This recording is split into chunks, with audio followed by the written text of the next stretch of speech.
Hello, everyone. Welcome to another Coffee and Contemplation brought to you by Spotlight Recovery. It is May 11th. We've got a pretty relatable topic here on why do the bad things always happen at the same time.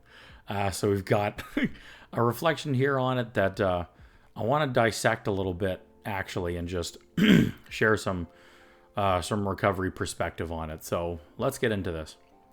Bad moments, like good ones, tend to be grouped together, by Edna O'Brien. Rough times may be pouring in on us at the moment, and they may seem unending. Difficulties appear to attract more difficulties, problems with loved ones, problems at work, and problems with our appearance. A negative attitude, something that we all struggle with at times, some of us more than others, is the culprit. When the good times come, as they always do, they are accompanied by a positive attitude. We do find what we're looking for. Our attitude is crucial. It determines our experiences. A trying situation can be tolerated with relative ease when we have a positive, trusting attitude. We forget generally that we have an inner source of strength to meet every situation. We forget the simple truth. All is well at this moment and at every moment. When the moments feel good, our presence is light, cheery. When the moments are heavy, so are we. I can turn my day around. I can change the flavor of today's experiences. I can lift my spirits and know all is well.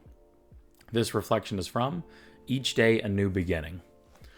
Okay, so I like that they're going obviously for the really positive outlook here and positive approach and perspectives and all of that stuff.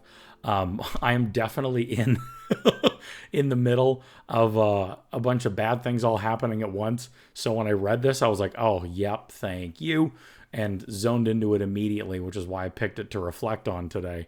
And it's funny because this negative part of my brain, my disease, my frustration with everything that's going on, whatever it may be, the inner response I have, I finish reading this and I'm like, oh, what a load of crap. It's totally the first thing that's hitting for me. And it obviously all isn't. There's definitely some toxic positivity here in here, which I want to poke at a little bit. And I think there's some important perspectives here to remember and be mindful of that can really help us in recovery, and they sure have for me. So let's go through this. So the quote's just a riot. Good old Edna. Yeah, she totally nailed that one. I like that a lot. And this perspective of the rough times pouring in. I mean, I think we've all had this experience at times. You know, people are like, oh, bad's always come in threes. And then we're like counting threes, being like, where's the third one? And then we hope that's it. And like, of course, that's just a pretty general made up rule that doesn't really work. But the bads do tend to come in groups. And I will agree with the fact on that perspective absolutely can be a contributor to them.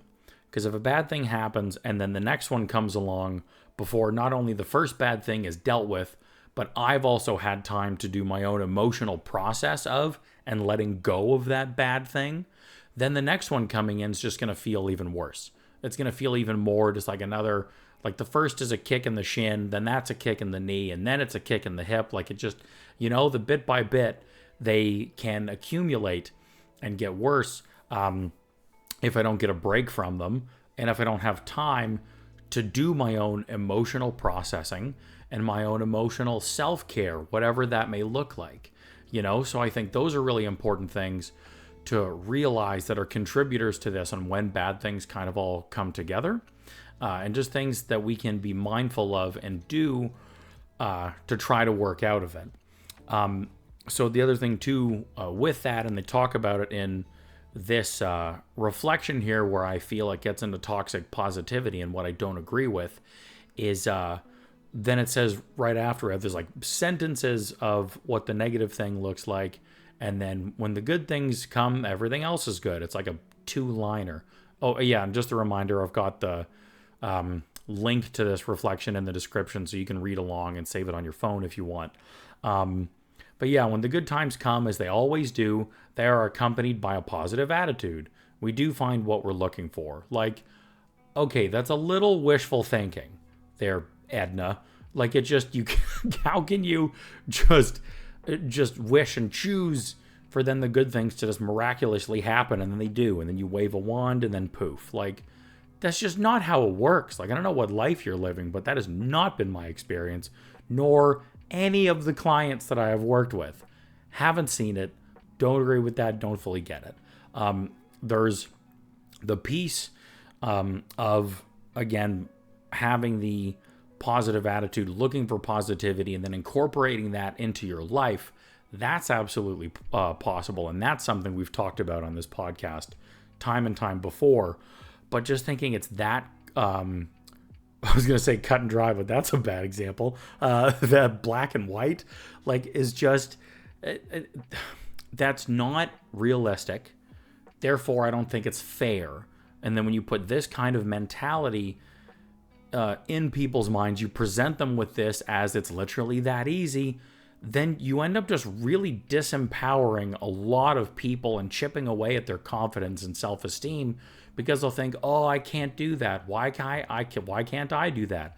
I'm just miserable and always going to be miserable. Like, thinking like this and talking to this extreme and simplifying positive and negative attitude based on life experience I think it's a lot more harmful than it is helpful to people, and that harms a lot of people.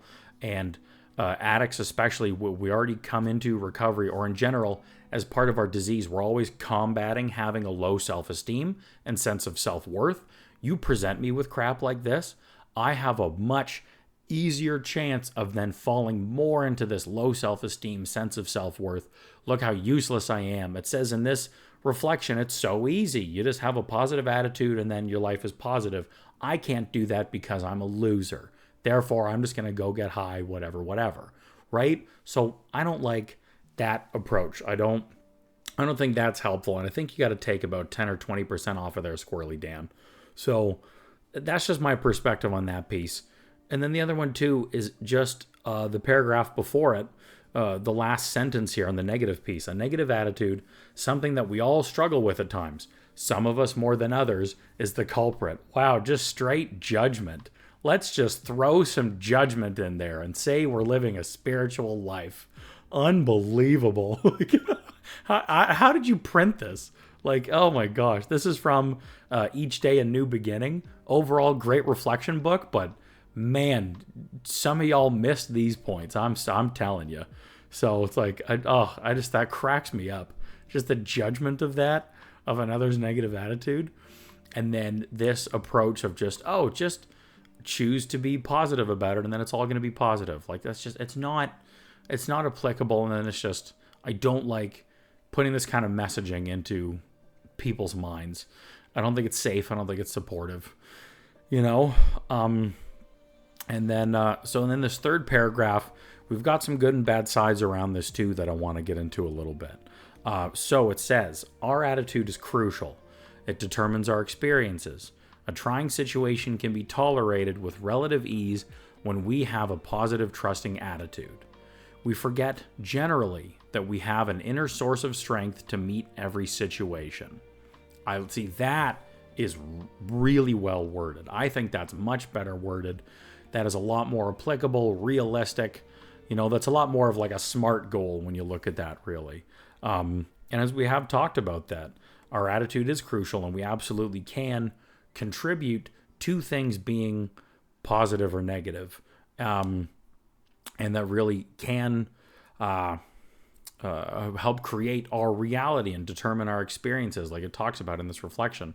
We talked about this earlier in reflections recently, I think in the last week or 2 weeks, just talking about how so much of our reality can be determined by our perception and our attitude, and we have the ability to change that.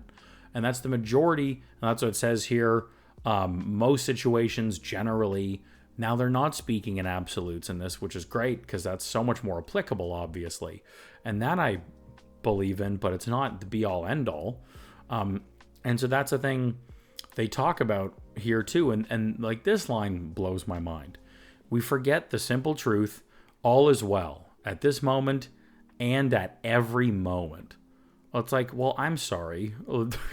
If you think all is well at every moment, then you haven't experienced trauma.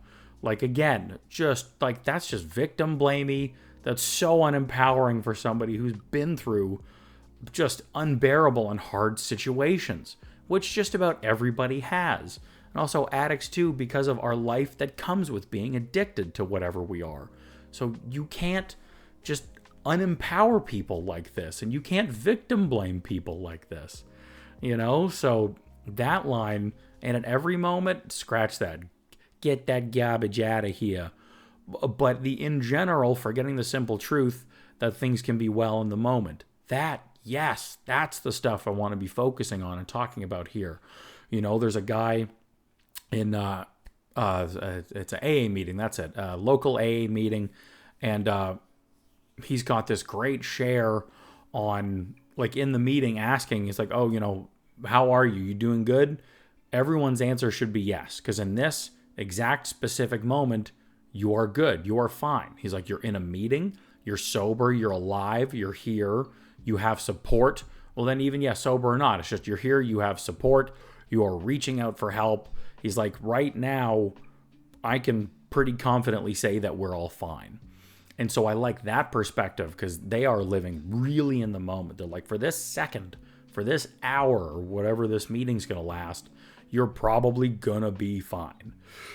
So that perspective I really like. And I like that he shares it at every meeting as that reminder, because addicts are so bad at living in the future and the past. But again, to say everything all the time is all unicorns farting rainbows with butterflies on them, like, come on, let's be a little more realistic here. And then as having that realistic perspective, that's what's more helpful for people. That's what's going to be more helpful in recovery when you're telling people these real and honest truths. Then you're not setting us up to have these unrealistic expectations of, I quit my addiction and now all of life is going to be wonderful.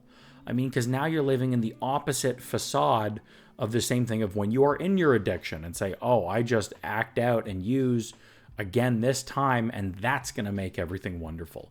You're living in the same delusional world. This is just the other side of the coin now, right? Like, do you see how that makes sense? It totally does for me. That's immediately what I see it as. So I think just having these differences in perspective and this understanding to be able to look at this makes a really big difference. So you, the reader, the individual, doesn't feel unempowered or less than or incapable. It just paints more of a realistic picture of the world we live in, where things are, and then what is in your power, what you can do and not do, to help then sculpt your reality, make things more positive when you can and when life allows it. Like it says here, making the trying or difficult situations more tolerable. So that perspective shift and this language change, for me, I think makes a really big difference. So that's why I picked this and wanted to get into this stuff and talk about it, just to break those two things down and get into them a little bit more, so you won't be so hard on yourself. And just have more realistic expectations and application on your perspective daily and in your life, which can help contribute to a better recovery. There we go. Bam. Done. There we are for today. So I hope you enjoyed that reflection. Thanks for checking out today's episode. Let us know in the comments what stood out for you. Don't forget in that description to take a look at all the other resources we've got. You can get so much more out of this podcast than just today's episode, and ways that you can contribute to our channel as well, just for its growth. Okay? So check all those out. Thank you. I hope today is a day for you in your recovery where you can stay abstinent and choose to make things a little bit better for yourself. If not, remember, you can always reach out to other folks, and we'll see you again tomorrow.